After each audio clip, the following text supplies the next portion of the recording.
आप सच में अपने बच्चों को पढ़ाना चाहते हो ना, तो भूल लो, बाबा बना दो यार एजुकेशन से अच्छा। मतलब एजुकेशन बिजनेस हो चुका है। एजुकेशन इतना डे बाय डे कॉस्टली होता जा रहा है। पहले जब हमारा टाइम था, हमने भी पढ़ा है, सारे स्कूल्स में पढ़ा है।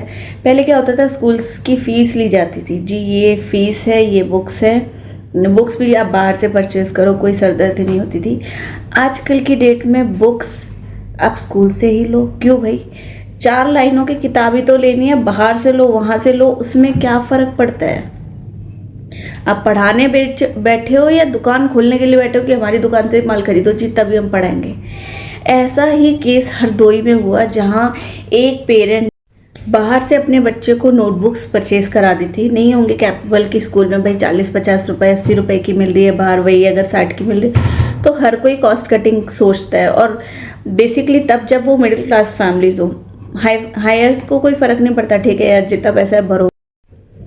तो इस बात पर कि सिर्फ अपने बच्चे को एक नोटबुक बाहर से दिलाई, प्रिंसिपल ने इतनी बुरी तरह उनकी इंसल्ट की कि गेट आउट, तुम्हारी औकात नहीं है पढ़ने की, ये ना वो फलान, बहुत बहुत इंसल्ट की। लेकिन भैया सोशल मीडिया की पावर तो माशाअल्लाह है, किसी ने वो वीडियो रिकॉर्ड कर दिया, सोशल प्लेटफॉर्म पे डाल दिया, जो कि रातों रात वायरल हो गया। और जिस पेरेंट ने ये सब बकवास करी थी, सॉरी जिस प्रिंसिपल ने, उसको नाक रगड़ के माफ़ी मांगने लगी पड़ी। तो भाई तुम किस बात की प्रिंसिपल हो? तुम्हारे खुद के कोई प्रिंसिपल्स नहीं है, तुम्हारे अंदर कोई एथिक्स नहीं है, तुम्हारे अंदर मोरल्स की तो गला घोट के मार दिया तुमने। किस चीज़ के आप प्रिंसिपल बने बैठे हो, जो आपको इतनी बेसिक नॉलेज नहीं है कि how to talk to your parents. मतलब आप किसी को भी नीचा दिखा रहे just because of a notebook की हमसे क्यों नहीं परचेज। तो दुकान खोल लेती भाई, स्कूल मत खोलती। अगर आपको अपनी दुकान चलानी है, आपको अपने स्कूल से नोटबुक देनी है, तो आप दुकान खोलो ना, लिखो कि हम दुकान भी चला रहे साथ में, हम पढ़ाएंगे तब जो हमारी दुकान से माल खरीदोगे। बस ना, इतनी टुच्ची बात पे इतनी बदतमीजी। चल ठीक है, बाद में पता चल गया बेइज्जती हो रही है, धड़ल्ले से बेइज्जती हो रही है, तो मैडम की सारी हेकड़ी निकल गई। मैडम ने नाक रगड़ के माफ़ी मांगी। अब क्या फ़ायदा कर लिया आंटी, आपने पूरे मोहल्ले में बेइज्जती करा ली अपनी, बाद में नाक भी रगड़ ली। मेरे को समझ नहीं आता है कि यार आप अपनी पावर को सिर्फ डोमिनेट करने के लिए यूज़ करो। मतलब अगर आपको कोई पावर दी जा रही है, वो किसी भी चीज़ की पावर हो, बेशक वो कोई नेता हो या कोई नॉर्मल पोस्ट हो, मगर कभी आपको अगर कोई पावर मिलती है तो वो इसलिए मिलती है कि ताकि आप उसका अच्छा यूज़ कर सको। तो पावर का मतलब ये होता है, ये नहीं मतलब होता है कि आप अपनी पावर से किसी को दबाओ, किसी को डोमिनेट करो, किसी को इंसल्ट करो। ये राइट तो खुद पीएम को भी नहीं है। बेसिक राइट्स हैं जो आप किसी को भी ऐसे अननेसेसरी इंसल्ट नहीं कर सकते हो। और वाकई इंडिया में एजुकेशन सिस्टम ऐसा हो चुका है। मैं खुद अपनी बेटी की बुक्स अभी परचेज़ करने गई थी, तो नोटबुक्स इवन आप मानो स्केच पेन के कलर्स तक वही प्रोवाइड करा रहे हैं। क्यों भाई, बाहर दुकानें नहीं है? नेम स्लिप वो दे रहे हैं, स्केच पेन के कलर्स दे रहे हैं, ग्लू फेविस्टिक नॉर्मल सा वो भी वही देते हैं, सब कुछ वो दे रहे हैं, सब कुछ। आप बस उन्हें पैसे दे दो, बस सब ले लेंगे वो। क्यों भाई, स्कूल था, स्कूल को स्कूल तक रखते। स्कूलों में दुकानें लगा दी बड़ी बड़ी, क्या बाहर से कुछ ले ही नहीं सकते हो? और स्कूल का ऐसे लेबल कर दिया जाता कि भैया ये लो, यहीं से पकड़ो जो लेना है। तो स्कूल डे बाय डे इतने महंगे होते जा रहे हैं कि, और एजुकेशन तो ख़त्म। और अब जो एक नया ट्रेंड चला है ना, वो ये चला है कि जो स्कूल की फ़ीस जितनी ज़्यादा है, वो स्कूल उतना टॉप लेवल का है। चाहे अंदर 2 ढेले के टीचर रखे उन्होंने, फ्रेशर्स डाल देते हैं।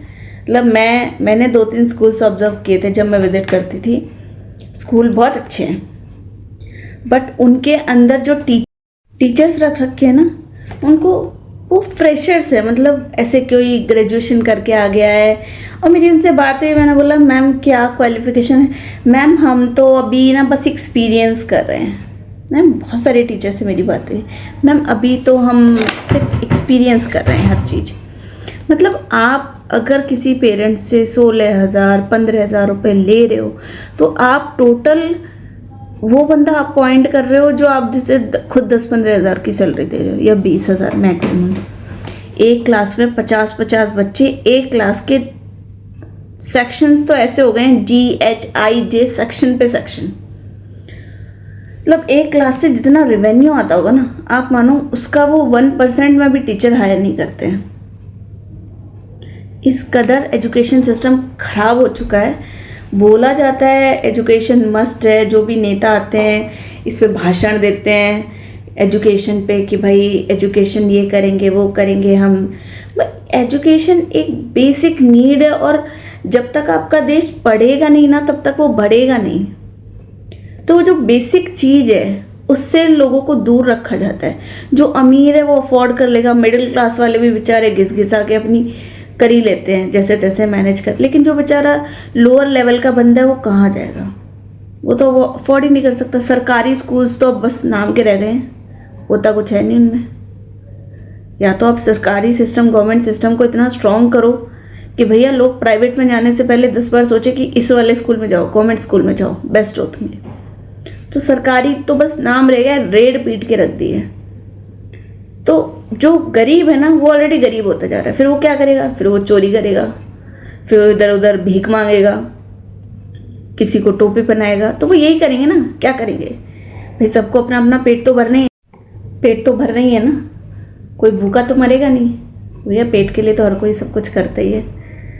तो मुझे लगता है इंडिया में एजुकेशन सिस्टम ना, और बाहर फॉरेन कंट्रीज़ क्यों आगे होती हैं, बिकॉज एजुकेशन फ्री है वहाँ, अच्छी एजुकेशन प्रोवाइड कराई जाती है और फ्री ऑफ कॉस्ट। बिकॉज वो समझते हैं कि बेसिक चीज़ें हेल्थ हो गया और आपकी बेसिक एजुकेशन, ये चीज़ें फ्री होनी चाहिए। बंदा ठीक रहेगा, पढ़ेगा लिखेगा, तभी तो आप अपनी कंट्री को डेवलप्ड कंट्री बना पाओगे। और कैसे बनेगी, अनपढ़ घूमते रहेंगे, फिर वो क्या करेंगे, पैसे लेंगे इसके लिए काम करेंगे, उससे पैसे लेंगे उसके लिए काम करेंगे, जी ये बन जाओ, जी वो बन जाओ, जी इस कम्युनिटी में चले जाओ, इसमें इतना पैसा मिलेगा। क्या है ये सब, ये लैक ऑफ एजुकेशन है। इसीलिए जो भी, और बोलने को बहुत लोग बोलते हैं, जो भी आता है भाई हम ये कर देंगे, हम करता धरता कोई कुछ नहीं है, कोई नहीं करता, कोई भी कहीं का भी नेता ले लो, नहीं कोई नहीं कर सकता। क्योंकि सबको सिर्फ अपनी जेब भरनी है, अपनी जेब भर के भैया अपने बच्चे भेज दो फॉरेन, वो बढ़िया वहाँ स्टडी करेंगे और देश को डुबा दो, खा जाओ नोच के, बस इतना ही बचा है। तो कौन कौन मेरी बात से सहमत है ना, तो प्लीज़ कमेंट करके ज़रूर बताना और अपनी राय ज़रूर देना कि हमारे देश का एजुकेशन सिस्टम कैसा होना चाहिए।